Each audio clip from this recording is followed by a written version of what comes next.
Good morning, good afternoon, good evening, no matter where you are in the world. This is Howie, and I'm here to help you win with money.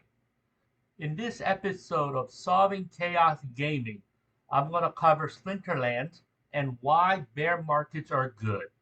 So let's get straight to it. In case you've been sleeping under a rock, we are in a bear market. That should not be a surprise for some of you. We know that Bitcoin and Ether are down 60 or 70%. And even gaming assets, like in Splinterlands, we see that there are many assets that are down. And the biggest example of that is look at all these cards that you can get for 1 cent each. And this goes for all cards. I did a quick check on Mylar, and I think it was like under $10 earlier in the year. I think it was 15 or $20 a card. And this goes for all the cards. Now, the other thing we notice is everything is down. DEC, SPS, voucher, high. Doesn't really matter what you're looking at. Everything is down. So why are bear markets good? The first one is this concept of in the stock market, when your shares are held by weak hands, people get nervous, the shareholders complain, they go on forums and they blog about how bad the owner is or how bad business is or whatever it may be. So this concept of shares move from the weak hands into the strong hands. In the Bitcoin world, they call that diamond hands, but this concept has always happened even in the stock market world. Bear markets are good because sometimes you don't want the weaker hands to hold it, and you want people who really appreciate what the company is doing to hold your stock. Crypto, very similar. The other one is when bear markets are here, good companies will always do well. Bad companies will die, but the good companies will thrive. And what we mean by that is poorly run businesses, you don't know they're poorly run if everything was going well. If VC funding is available, if everything is going up, right? You don't have to do any marketing and your business just stays afloat. But when competition comes and when your products get tested or your service get tested against a competitor, then the good companies will survive and the bad companies just fade into the sunset. And we see that with examples like from 2000, companies like pets.com and Webvan, most of these things just faded really quickly. And the companies that were internet related that had a legitimate business model stuck around. Not only did they stuck around, they made big money out of it.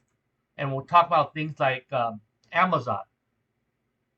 In the stock market, we say, rising tide lifts all boats. But when the water goes down, you can see who's swimming naked. So what should you do now? So this is from a player's point of view.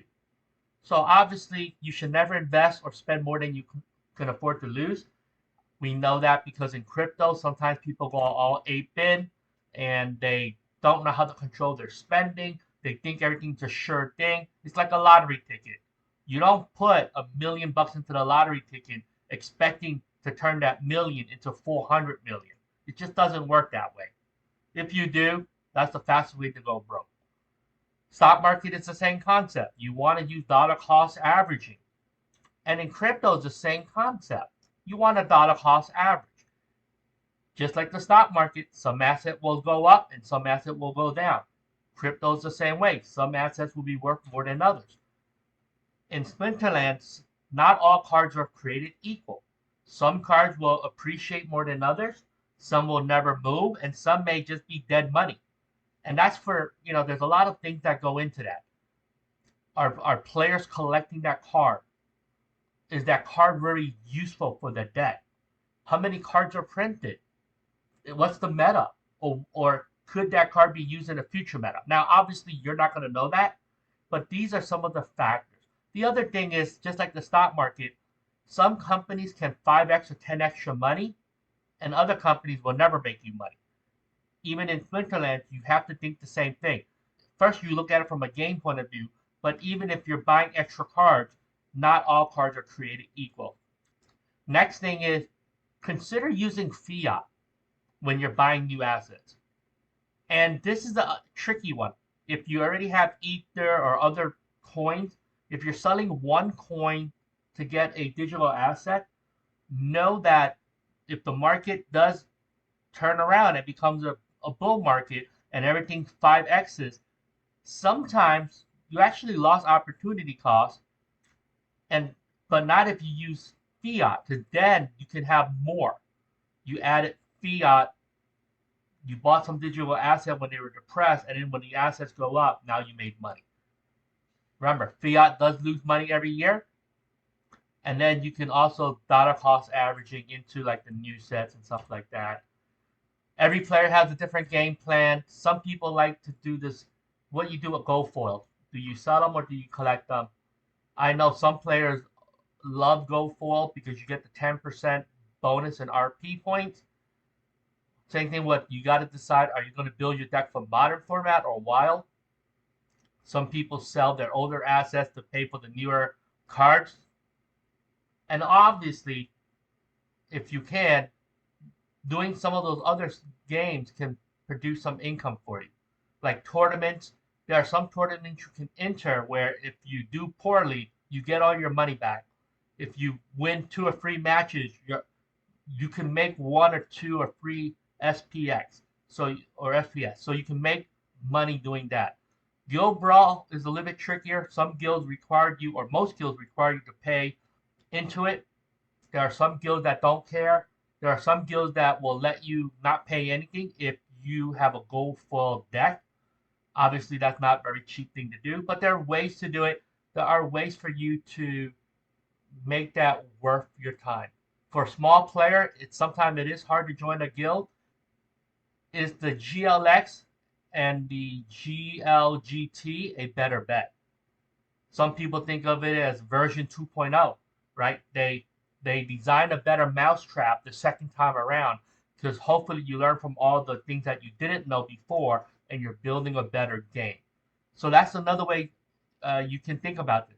Some people have unstaked in the SPS, sold their SPS, traded it in for GLX. You're still making, I think it's about 500 or 600 APR right now. Some people do that for a week or two, and then you cash back out, and then you can move everything back in, or half and half. Whatever you're doing, you got to have a plan that works for yourself. Next is, what can a company do? Now, these are my opinions, so don't get mad at me. Right now, the system is, let's reward both wild and modern format the same, and I think that's their plan going forward. I am not a big fan of that. I'm more of a fan of, let's reward more people in modern. And so what I mean by that is, if it's not 50-50 split for the prize pool, right? If you did 60-40 split, let's say, and 60 goes to modern, you want more people to compete in modern format. And the reason why is everybody has a fair chance to get the same card because it's the current market. That is the current cards in the market. Or you don't have to try to get a card that's very hard to get. So this is common sense for most tournaments, right? In real life, when you enter a tournament, most of them use a modern format. Obviously, whales can afford modern, but non-whales cannot afford wild. It's just a common sense thing. You move all the players there. And I'm not saying get rid of the wild format. I'm just saying shift some of your way you split the rewards. The other thing that's a little bit controversial, should we get rid of all the airdrops and faucets that we have currently? I'm not saying stop it forever, but I do think you want to fix the current economy. Things like, should the core set be credits only? So for instance, should you only buy Chaos Legion using credit? I'm not even talking about DEC. I'm talking about credits only. Because DEC can be had when you sell other assets. And one thing I would love to entertain is never a discount. Each set is always the same cost. The reason why is when you discount a set, it lowers the value of every card in that set. If your set is $4 a pack and there's never a discount, the cards are always worth $4. Unless you create a set where none of the players value it, and all the cards stink, and that they don't hold their own. And then what you can do is expansion sets are those that you can buy using other currencies with a voucher for a discount. The next thing I would do is stop this concept of double dipping of the reward system. Because, let me explain this one. Every battle you fight earns you SPS. Each battle you fight also earns RP, which then helps you earn anywhere between 1 to about 30 daily focus chests. Now, most people don't get that many. I think the average is anywhere from 5 chests to 10 chests for daily chests. But the same battle then earns you RP towards the end of season chests. And most people here get 30 to 60 chests in a season. And then on top of that, if you're good enough to be in the top 20 or 25, you can be on the leaderboard every season, which is twice a month. So the problem is, one battle earns you at least 3 different ways for most people, and for some of the best players, those who are on the leaderboard, one battle is earning them 4 times the reward. And I'm a fan of, let's get rid of some of the double dipping stuff. I think you can change the way leaderboards are done. In golf, the leaderboards can be all season. Or like in car racing, the point totals, each race gets added up for the whole year. And then those points, you win, right? The leaderboard is at the end of the year. I think we should extend it. I think it should be quarterly or yearly, not pegged to the end of season calendar. The other thing I think we should get rid of is each battle should not earn you SPS. Get rid of that. You can still earn the RP, which then pays you SPS, merit, potions, cards, packs, or even soulbound cards in the future, or titles or other things like that. But I think you got to get rid of the SPS. What else can you do? Now, I'm not an expert in tournaments. Obviously, this is something that Weirdbeard is really, that's his area of expertise. But here's what I will say. All tournaments with prizes of cash value should be humans only. Think about this in chess. In chess, there's prize money, and that's why in the chess world, there's this big sting over this Hans Niemann cheat against Magnus. I don't know, but some people suggested that he has, and he has cheated in tournaments where there's prize money. If you cheat on an online game and there's nothing at stake, I don't care if you inflate your rating or your elo to 2,500. You call yourself a grandmaster, but in person, if you play and you can't play, then everybody knows you're a fraud. But if you're cheating in the prize money one and you get caught, then obviously that's where the problem comes in. I think in Splinterlands, you can do something very similar. Bots can play, but when bots compete in tournaments or in things that can have monetary value, I think that's where we need to review. And I'll say this because trading card games were meant to be played over the board, right? Think of things like Magic the Gathering, Pokemon. Could chess and AI, right? AI can play chess, AI can play Go, but it was never intended that like you would never pay money to say, hey, I want you to play, put up $4 bet, and if you win, you're playing against the best player in the world, which is like an AI bot, and in chess is like Stockfish. The chances of you winning are like 0 or close to 0. I don't know what it is.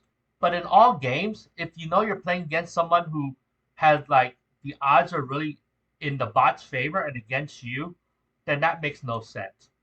Now, I will say this. Humans have always cheated. Think about 3,000 years ago. Humans have always cheated the scales and things like that. First-person shoot 'em's the same thing. People got aim bots. My thing is, I'm not a big fan of getting rid of bots. I just think you got to change the system of what you reward. And therefore, if you're rewarding people to use bots and you get rewarded for it, humans are going to take advantage of that. It is the system that we designed that allows us to let bots take advantage of. This is why I want us to consider let's going and fix those issues first. You got to get back to the game, right? It's a game first, not a business. I'm not I'm not playing because it's a business. It's a game. It's entertainment, right? It's a collectible game. Some of us enjoy just collecting the cards. We love the artwork. Some people read the lore. It's a game. And if you make a game first, I think that solves a lot of problems. It should be based on strategy, skill, luck, and chance. And anyhow, that's all I have to say. Hey, if you like this video, give me a thumbs up. Again, this is Howie with Solving Chaos Gaming. See you later, man. Bye-bye.